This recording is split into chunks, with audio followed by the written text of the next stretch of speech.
नमस्कार, मैं योगेश राणा। पिछले साल उत्तराखंड चार धाम यात्रा पर पूरे सीजन में करीब 56 लाख लोग आए थे, लेकिन इस बार केवल 17 दिन में 18 लाख से अधिक लोगों ने रजिस्ट्रेशन करा लिया है। इससे यह तो साफ हो जाता है चार धाम यात्रा पर इस बार बहुत अधिक भीड़ रहने वाली है, बहुत अधिक श्रद्धालु आने वाले हैं। इसी को देखते हुए उत्तराखंड सरकार ने एक बड़ा फैसला लिया है। चार धाम यात्रा के शुरू के 15 दिन वीआईपी दर्शन पूरी तरीके से बंद रहेंगे, रोक रहेंगी। वीआईपी की एंट्री वीआईपी की तरह नहीं होगी। अगर उनको बाबा केदारनाथ सहित चारों धाम पर दर्शन करने हैं तो आम आदमी की कतार में लगकर होंगे। इस संबंध में उत्तराखंड के मुख्यमंत्री पुष्कर सिंह धामी के कहने पर मुख्य सचिव राधा रतूड़ी ने सभी राज्यों के मुख्य सचिवों को चिट्ठी लिख दी है, जिसमें अनुरोध किया गया है उत्तराखंड में गंगोत्री, यमुनोत्री, केदारनाथ और बद्रीनाथ यात्रा 10 मई से शुरू हो रही है। उम्मीद यह जताई गई है इस चिट्ठी में कि शुरू के 15 दिनों में 10 लाख से अधिक तीर्थयात्री चार धाम की यात्रा पर उत्तराखंड में आ सकते हैं। इसीलिए 10 से 25 मई के बीच वीआईपी चार धाम की यात्रा की योजना बनाने से बचे। अगर वीआईपी यहां आते हैं तो उनको उस तरह की सुविधा नहीं दी जाएगी जिस तरह की दी जाती रही है। वीआईपी दर्शन बंद रहेंगे। इन 15 दिनों में चारों धामों में वीआईपी को वीआईपी ट्रीटमेंट नहीं मिलेगा।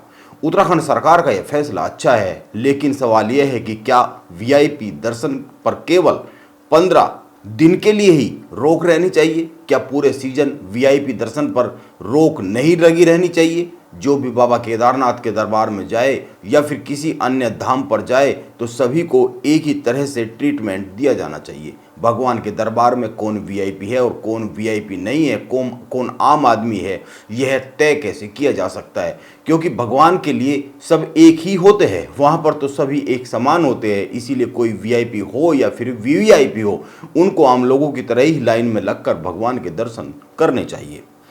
यह केवल 15 दिन के लिए नहीं, पूरी यात्रा के दौरान होना चाहिए। जो चार धाम यात्रा तकरीबन 6 महीने चलती है, उसमें पूरे के पूरे 6 महीने होना चाहिए। आप लोगों को याद होगा बाबा केदारनाथ के गर्भगृह में तस्वीरें खींचने की मनाही है, लेकिन पिछले साल जितने भी फोटो बाबा केदारनाथ के गर्भगृह से आए वे सभी करीब सभी वीआईपी द्वारा खींचे गए फोटो थे। उनमें से अधिकतर फोटो में वीआईपी खुद भी दिख रहे थे।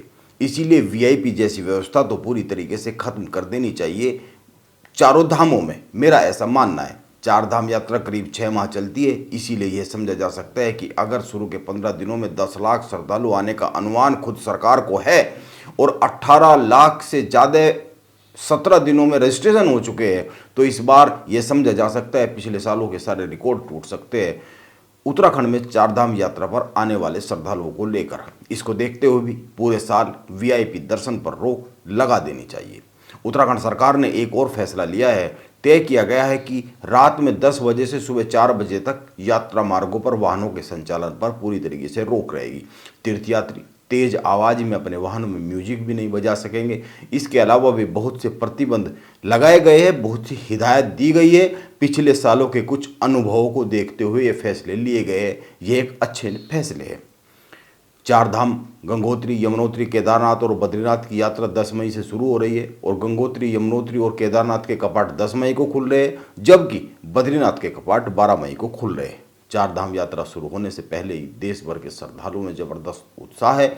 अब तक चार धाम वेब पोर्टल, मोबाइल ऐप और व्हाट्सएप के जरिए 17,88,000 लोग अपना पंजीकरण करवा चुके हैं। अगर आप उत्तराखंड चार धाम की यात्रा पर आने की योजना बना रहे हैं तो अपना रजिस्ट्रेशन जरूर करा लें, यह बहुत ही जरूरी है। नमस्कार, मैं योगेश राणा।